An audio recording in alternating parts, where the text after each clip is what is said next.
Mais uma vez, bom dia a todos, a paz do Senhor Jesus Cristo. Vamos abrir nossas Bíblias no livro de Neemias, capítulo 2.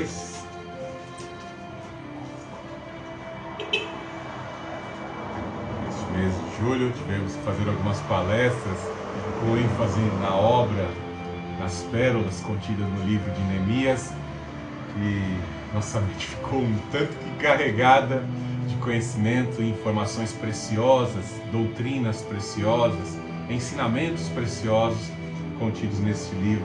Amém? Quero trabalhar hoje o capítulo 2 de Neemias. Vamos ler o capítulo 2, do verso 1. Vamos ler alguns versículos. No mês de Nissan, no 20º ano do rei Artaxerxes, quando eu estava servindo o vinho, dei-o ao rei. Nunca antes eu tinha estado triste na sua presença. O rei me perguntou: por que o teu rosto está triste? Se não estás doente, isto só pode ser tristeza do coração. Então tive muito medo e disse ao rei: que o rei viva para sempre. Como o meu rosto não estaria triste se a cidade em que está o sepulcro de meus pais está devastada e as suas portas foram destruídas pelo fogo? Então o rei me perguntou: o que estás me pedindo? Nessa hora eu orei ao Deus do céu e disse ao rei: se for do teu agrado e se o teu servo puder contar com a tua benevolência, peço-te que me deixes ir ajudar a cidade do sepulcro de meus pais, para que eu a reconstrua. Então o rei, tendo a rainha sentada ao seu lado, me perguntou: quanto tempo durará a tua viagem? Quando voltarás? Depois de informá-lo sobre a duração da viagem, ele concordou em me deixar ir.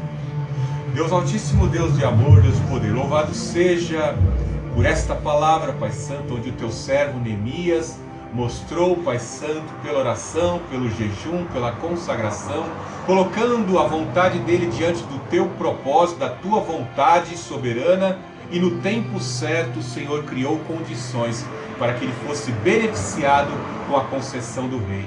Senhor Jesus Cristo, que possamos também em nossas vidas estarmos colocando diante de Ti as nossas ansiedades, crendo que no tempo certo o Senhor abrirá oportunidades, o Senhor concederá a bênção, o desejo dos nossos corações. Teu servo, o apóstolo Pedro, nos ensinou esta palavra. Em nome do Senhor Jesus Cristo, Pai Santo, cria estas condições para as nossas vidas. Abra a porta, Senhor Jesus Cristo. Conceda os dons espirituais, meu Deus. Que haja em nossos corações o desejo, meu Deus, de empreender na Tua obra, contribuir na Tua obra, sermos voluntários na Tua obra, ciente de que o nosso trabalho não é em vão no Senhor. Senhor Jesus Cristo, fortifica os nossos sentidos, o nosso ser, para esta grande obra de restauração, para esta grande obra de construção, num edifício que glorificará Jesus Cristo, nosso Rei e o nosso Senhor.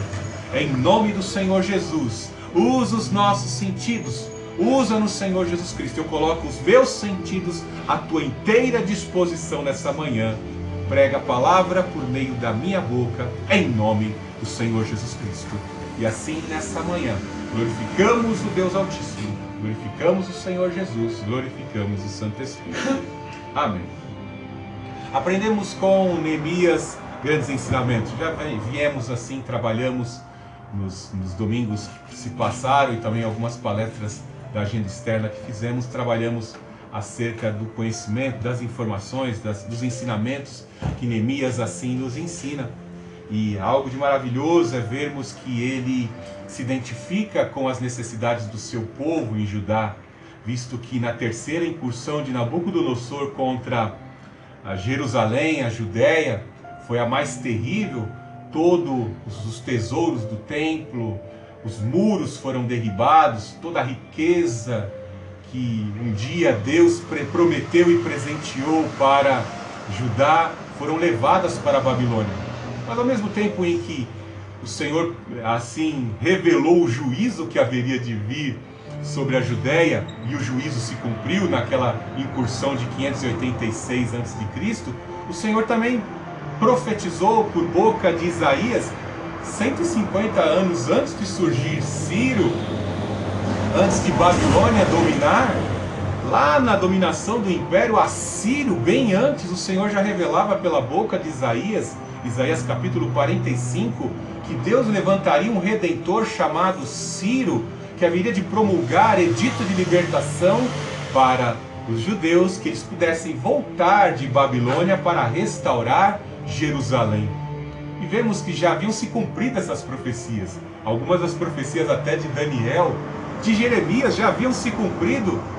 Mas, conforme o relatório que Anani, o irmão de Neemias, o traz ali na corte em Suzã, na corte do rei Artaxerxes, é melhor falar Assuero, na corte de Assuero, esposo da rainha Esther, ele fica um tanto que entristecido, porque o relatório não é nada bom. Por mais que Zorobabel já tivesse cumprido, né, logo quando teve o edito de Ciro, povo judeu, podem voltar para Jerusalém, restaurar sua cidade e também restaurar o seu templo e o seu culto, voltarem às suas atividades religiosas. Vemos que já havia se cumprido isso. Zorobabel vem para Jerusalém com o intuito de restaurar Jerusalém, mas ainda faltava-se muita coisa, muita obra a ser realizada. O príncipe Zorobabel, tetaraneto de Davi, ainda não havia conseguido com êxito concluir a obra. Vemos que o templo fica concluído em 516 a.C., mas ainda necessitava reorganizar os levitas, prover sustento para os levitas, as funções educacionais do povo, dos sacerdotes, para estruturar o povo, realinhar o povo, direcionar o povo, para tornar o povo uma nação de sacerdotes. Ainda faltava-se muito a realizar. E aí nós vemos que em 457, Esdras, o escriba, homem de muitos dotes e conhecimento das escrituras, vem com esse intuito, mas ainda faltava muita coisa a realizar. Isso fica claro no relatório de Anani, como eu disse, está aí no capítulo 1, que nós já trabalhamos aqui em mensagem também. Ele fala que a cidade estava passando aflição, os muros ainda continuavam derribados, precisava-se muitos edifícios a serem assim restaurados, e as portas da cidade estavam queimadas. E quando o muro está derribado e porta quebrada, logo nos traz a ideia que qualquer estranho pode entrar dentro da cidade, cometer maldades, inserir. É assim como se nós observássemos nos dias de hoje o nosso computador, o nosso notebook, né? Se a gente não tomar cuidado com o que a gente está baixando, às vezes você está bem motivado, bem intencionado, querendo baixar uma mensagem, como o pastor Fernando faz, né? Quer baixar um estudo, quer baixar um louvor, vem lá os spys, os vírus, né? Nocivos, mal intencionados, né? Softwares mal intencionados, querem entrar dentro da sua máquina, corromper a sua máquina. Bem assim, cidade sem muro, cidade sem porta, entra qualquer um, né? Veja as fronteiras do Brasil, né? Foi aprovada uma lei aí de fronteiras abertas, né? Cumprindo aí o projeto globalista. Aí entra toda a sorte de traficante nas nossas fronteiras, né? Por isso que o presidente Trump disse: vou construir um muro para não entrar nenhum traficante, nenhum criminoso dentro da América, né? Infelizmente ele não pôde concluir o seu muro, né? Temos que tomar muito cuidado com frases, né? Nós temos que construir pontos de ligação, pontos de contato. Somos um só povo global. Toma cuidado com isso. O livro de Neemias desmonta tudo isso, né? Nosso Deus quer muros espirituais bem fechados na nossa vida pessoal contra a cultura mundana. Quer que os nossos sentidos estejam revestidos com portas bem fechadas. Deus quer o seu povo santo, uma nação de sacerdote, exemplo ao mundo de trevas. Nada de deixar muro quebrado nem porta derrubada, para que nenhum vírus, para que nenhuma ação nociva do mal possa contaminar o teu ser. Vemos que diante dessa situação, ele se coloca em jejum, em consagração diante de Deus, porque ele quer se colocar na brecha.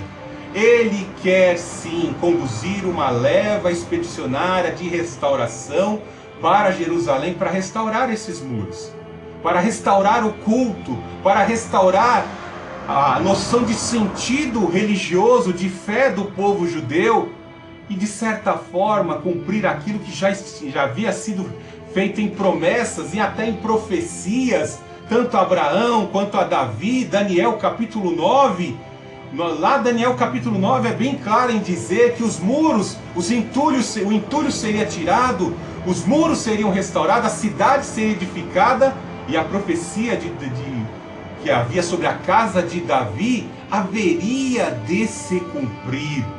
Ou seja, um reino eterno, o reino do Senhor Jesus Cristo. Nós já estamos vivendo esse reino, pois o Senhor Jesus Cristo já veio. E nós, pela fé, já adentramos esse reino. Nós, pela confissão de pecados, já fazemos parte desse reino. Nós que já estamos santificados pela palavra, já vivemos esse reino, já estamos vivendo esse reino eterno. E ele se coloca diante de Deus em consagração. Ele faz uma confissão de pecados, se identificando com os pecados do povo. Note que ele nem nasceu lá no período do cativeiro. Ele nasceu no cativeiro lá em Suzã. Mas ele se lembra das palavras de Deus. Ele lembra do Torá, da lei de Deus. Se lembra dos ensinamentos dos profetas. E ele se vê na necessidade de abandonar a minha área de conforto e ir para Jerusalém, cooperar para a restauração. Quantos hoje não querem sequer fazer a obra de Deus por qualquer motivo? Até mesmo por um jogo de futebol, né? Imagine que Neemias era o copeiro do rei Artaxerxes. O homem, sem dúvida nenhuma, um dos mais importantes para a corte, porque toda a alimentação do rei passava pela vistoria, pela supervisão de Neemias. Neemias tinha o privilégio de comer tudo do bom e do melhor. Então o rei confiava no copeiro, porque o copeiro provava o vinho, provava a alimentação, para que o rei não sofresse nenhum tipo de atentado por envenenamento.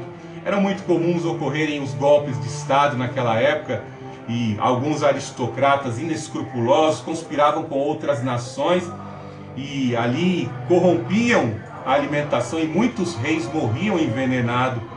Note que Neemias era esse homem de confiança que provava a alimentação do rei. Imagine que ele consagra, que ele confessa pecados, que ele jejua, ele busca a boa, perfeita e agradável vontade de Deus, para no momento certo Deus criar oportunidades para que ele possa receber do rei essa concessão para restaurar a cidade amada, cumprir a terceira leva de expedição, de restauração de Jerusalém. Então ele espera no Senhor essa oportunidade, e a oportunidade está criada. Ele nunca entrou triste na presença do rei. Nunca entrou triste. De repente o rei percebe. Imagine que o rei Artaxerxes era um tanto que atento aos seus mordomos. E se ele visse algum mordomo meio pálido, servindo meio cabisbaixo, servindo entristecido, servisse ali com uma certa coloração de pele um tanto que estranha, o que acontecia? Envenenamento. Porque às vezes o envenenamento não era rápido, instantâneo. O envenenamento às vezes era a longo prazo, né? Ia matando aos poucos. Então ele pergunta ao seu principal copeiro: por que você está triste? Por que você está triste? É tristeza do coração? É a hora que Deus cria a oportunidade. Ele chamou a intenção do rei pela tristeza. Ou seja, porque ele estava sentindo a penúria. O jejum e a consagração também, com certeza, o abateram, porque ele ficou sem comer vários dias, vários meses, né? Ali em jejum, e o rei percebeu. E foi a hora, Deus atendeu a oração. Notou como Deus atende a oração? Atende as nossas orações no tempo certo, principalmente quando nós nos motivamos a orar, a buscar a interferência de Deus, a intervenção de Deus em alguns propósitos, em especial quando fazemos propósito diante de Deus. para evoluirmos o que somos diante de Deus, no ministério que exercemos na casa de Deus, com projetos que são projetos de Deus para a vida dos homens, um casamento, uma habitação, quem casa quer casa, no emprego, né? Todos nós precisamos trabalhar, todos nós precisamos empreender, né? Fazemos votos, se o Senhor abrir porta de um emprego, eu vou glorificar e testificar o teu nome lá dentro daquela corporação. E hoje em dia, sem dúvida nenhuma, precisamos jejuar pelos nossos empregos, né? Porque aí vem uma agenda da ESG dentro das corporações e vai ficar cada vez mais difícil para os cristãos jejuarem e testificarem do Senhor Jesus dentro das grandes empresas. Precisamos estar mais que em jejum, consagrados dentro das grandes empresas, né? Precisamos fazer como Neemias, no exercício de um cargo dentro de um órgão público. Está tudo tomado, está tudo ocupado e cada vez está mais difícil trabalhar e engrandecer a Deus no trabalho, na família, no casamento, nos empreendimentos. Não é fácil. O diabo está redobrando os seus agentes contra o povo de Deus. Querem cercear a nossa liberdade de culto. Precisamos estar em constante consagração. E foi o momento criado, né? O rei pergunta, questiona. Note que Neemias, no capítulo 2, verso 2, então tive muito medo. Ficou receoso, né? E aí ele aproveita e fala, né, que viva o rei para sempre. Ele conta a situação da cidade dos seus antepassados, Jerusalém, os judeus, pois a cidade estava devastada, a cidade estava em ruínas ainda, as portas derribadas. O povo estava prestes a ser, entre aspas, sucumbir na cultura dos pagãos que estavam ali ao redor. Sanbalate, Tobias e Gesem, que os diga, né? Ali, Sanbalate, que era o governador de Samaria, ali era uma cidade onde havia diversas deportações, povos pagãos se miscigenaram ali era um caldeirão cultural terrível, né? Tobias era amonita. Os amonitas costumavam sacrificar seus filhos a Moloque, então era a cultura demoníaca. E o Gesem lá era Asdodita, filisteu, uma das grandes cidades que um dia foram dos filisteus, né? Que pode ser vista nos dias de hoje, sempre atacando e tirando pedras, né, no povo de Deus. São asdoditas, filisteus, terríveis, né? Então imagine, olha os inimigos que estão lá, né? Querendo, né, que o povo de Deus, o povo que tem promessa, esses povos do caldeirão cultural, derrotados, que são falidos, fadados, condenados ao inferno, querem que o povo de Deus fique no mesmo estado do que eles. Neemias está compreendendo o jogo aqui. Não! Nós temos promessa. Nosso rei é eterno. Zorobabel está dando continuidade a esse projeto de salvação de um povo, de um reino, de adoradores. Começa com os judeus. Deus ainda tem promessa, né? E é a hora que ele explica a situação. Veja que no verso 4, então o rei me perguntou, o que estás pedindo? Nessa hora eu orei ao Deus do céu. Veja o que é pedir a interferência de Deus. Veja como é importante pedir a interferência de Deus. Naquele momento tão delicado ali, que o rei questiona e abre a oportunidade. O que você está querendo, né? O que você está pedindo? Fazendo uma leitura da fisionomia corporal dele, né? É a hora que ele ora a Deus. Nós temos que agir nesse instante, né? Paulo nos ensina a orar sem cessar. A todo instante devemos estar orando, clamando ao Senhor, a intervenção do Senhor. Ore ao Senhor, né? Vai entrar numa casa, ore ao Senhor. Começou uma amizade, ore ao Senhor. Orem pelos seus amigos. Está diante do seu supervisor, ore ao Senhor. Seu supervisor te pede uma meta difícil lá na empresa, ore ao Senhor, peça força. Como é que você vai atingir aquela meta sem a interferência de Deus te dando força, para você não ficar doente, né? Quando você tem um desafio, você tem um grupo de soldados a enfrentar, o Senhor Jesus Cristo fala que você não é sábio, se você não calcular e ali, né, fazer um levantamento do que você vai necessitar para vencer aquele exército. É muito importante, né? Tolo é o que vai para a luta sem fazer um levantamento, sem computar o que vai necessitar para enfrentar e atingir o objetivo de derrotar o exército inimigo, né? conheça a palavra, tenha intimidade com Deus, peça a interferência dele. Clama a mim e responder-te-ei, e te anunciar-te-ei coisas grandes e firmes, coisas que não sabe. Deus está ensinando, Deus está mandando por meio da boca do profeta. Clama a mim, clama, peça a interferência de Deus nos momentos que você tem que decidir algo, tem que optar por algo. Peça a interferência, que é terrível. Eu já falhei, como talvez muitos já falharam. É terrível às vezes agirmos na emoção, mais na emoção do que na razão. Peça a interferência de Deus. Peça para que Deus ponha obstáculos se aquilo vai prejudicar a tua comunhão com Deus e às vezes te trazer transtornos na vida. E é nessa hora que ele explana as necessidades do seu povo. No verso 5, disse o rei: se for do teu agrado, e disse ao rei: se for do teu agrado, e se o teu servo puder contar com a tua benevolência, peço-te que me deixes ir a Judá, cidade do sepulcro dos meus pais, para que eu a reconstrua. Então o rei, tendo a rainha sentada ao seu lado. Imagine aqui quem está ao lado do rei Artaxerxes, a rainha Esther, com certeza ela que era judia, diante dessa concessão, desse pedido, diante ali de alguém que era um compatriota dela, também um judeu, um adorador, com certeza a rainha ali, fez um carinho nos cachos do rei, com aquela beleza toda.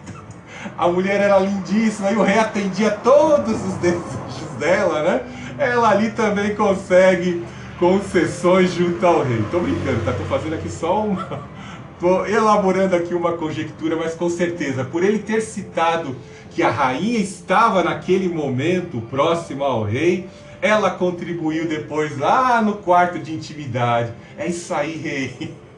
Vai com tudo, apoia o meu povo, para que Jerusalém seja a cidade dos meus pais, também seja restaurada. Ó, dois agindo conjuntamente. Bem assim deveria ser os cristãos mais unidos, Serem mais unidos em propósito, sempre de engrandecer a obra de Deus do seu ambiente de trabalho, na rua onde moram, Não viver debatendo qual doutrina e qual cultura é a melhor hoje. Hoje nós só temos um inimigo, Hoje o maior inimigo é o esquerdismo, não é as denominações, Nós temos, como cristãos, nos unirmos, nós pentecostais, neopentecostais, presbiterianos, temos que nos unir. São os inimigos, estão à esquerda do Senhor Jesus Cristo.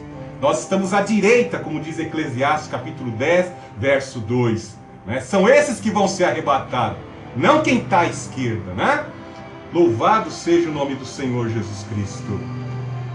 Veja, no capítulo 2, verso 6, então o rei, tendo a rainha assentada ao seu lado, me perguntou: quanto tempo durará a tua viagem? Quando voltarás? Depois de informá-lo sobre a duração da viagem, ele concordou em me deixar ir. Veja a preocupação do rei: vou perder o meu principal funcionário? Mas ao mesmo tempo veja que Deus criou condições para que ele fosse liberado, que ele recebesse aquela concessão. Concessão essa que durou 12 anos. 12 anos a concessão de Neemias para assim cumprir o propósito de Deus, atuar como governador, gerir a gestão da coisa pública, ali, organizar a sociedade, organizar os levitas, a ordem de culto. Não foi fácil. Veja que Deus preparou alguém em peso, em pé de igualdade, a Neemias ali na cozinha do rei, nos cuidados das coisas, na mordomia das coisas do rei, para substituir Neemias, e Neemias empreendeu nessa missão. Note que naquele momento em que o rei concede a ele ir para Jerusalém, ele já recebe um cargo de governador da Judéia. Que coisa maravilhosa, Ele era copeiro do rei e agora foi elevado a governador. É o interessante que o período de experiência de Neemias ali na corte, servindo ao rei Artaxerxes, todo aquele tempo ter crescido ali, cuidando das coisas do rei, exercendo a mordomia, estavam agregando, estavam contribuindo para a formação do caráter profissional que ele haveria de exercer. Assim como Moisés, que foi criado na corte da rainha lá, a princesa Hatshepsut, aprendeu artes marciais, aprendeu jurisprudência, a catalogar, escrever leis, legislar, comandar, porque ele cresceu na corte, na maior universidade da sua época, que era a Universidade Egípcia, né? Imagine que Neemias ali servindo ao lado do imperador Artaxerxes, ele via ali como eram as transações de negócios, a formalização dos reis que vinham trazer ali mercadorias para serem compradas, oferecer seu produto, e o rei também, né? Como se davam as transações, as negociações, como o rei administrava sobre os seus súditos, a coisa pública, e tudo isso estava agregando. Ele ficava ali servindo o rei, né? Cuidando das coisas do rei e aprendendo como administrar. Já estava no momento exato, as engrenagens moveram certinha, e o Senhor, pela sua mão poderosa, o coloca como governador para exercer. Veja que também ele recebe uma segunda concessão. No 2,7, eu também disse ao rei, se for do teu agrado, me providenciem cartas para os governadores do território a oeste do Eufrates, para que me deixem passar, e assim eu possa chegar em Judá. Notemos aqui também a importância dos pedágios, né? Existiam outros governadores que eram tanto que hostis, né? E era um período em que havia um decreto lá de Amã, né? Que não podia ser revogado, né? Que era de matar judeus. Então, se falasse que o Neemias era judeu e ia passar ali entre as terras dominadas por outros governadores, né, pagãos, eles lembrariam do edito, vamos matar judeu, né? Judeu sempre foi perseguido. Por que será, né? Judeu sempre é perseguido. Povo de Deus, né? Ainda bem que nós sabemos, quem ora, os que oram por ti, Jerusalém, prosperam. Oramos sempre pelo povo de Deus, né? Ele recebe essas cartas, né, de liberação nos pedágios para passar por essas províncias. Note como Deus está abrindo o caminho, né? Deus vai batendo a cunha e rachando a madeira para o povo obter o êxito. Olha como Deus está abrindo, criando condições para que Neemias consiga o sucesso, obtenha sucesso, conclua o seu objetivo. Deus está indo à frente.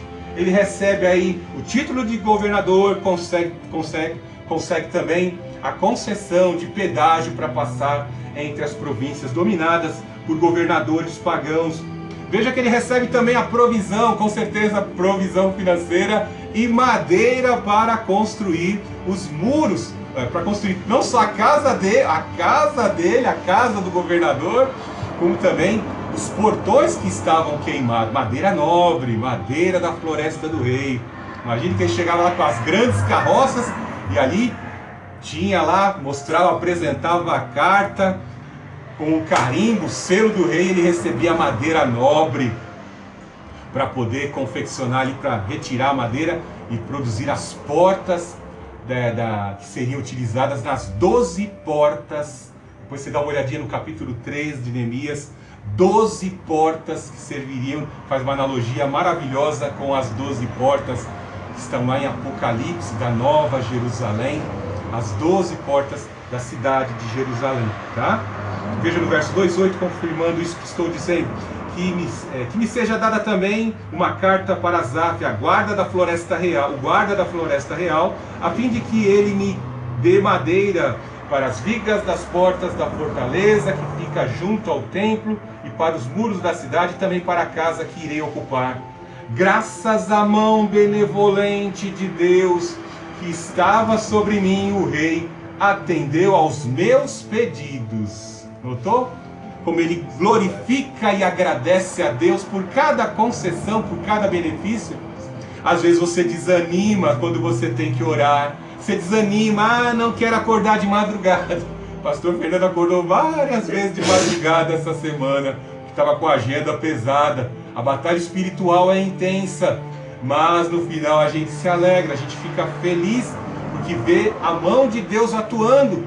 Os inimigos não nos querem ver pregando, os inimigos não nos querem ver sorrindo. Os agentes do mal, nossa luta não é contra a carne e o sangue, são as ações dos espíritos imundos nos seus agentes, rangendo dente, com inveja, com ódio. Não querem ver a gente crescer, não querem ver a gente bem sucedido, querem impor obstáculos, querem impor impedimentos. são agentes do mal. Note como ele agradece. Você tem um coração agradecido por estar aqui hoje, sentado na igreja, no conforto da sua cadeira, né? Ouvindo essa mensagem, ou diante da tecnologia que você tem aí com esse smartphone, né?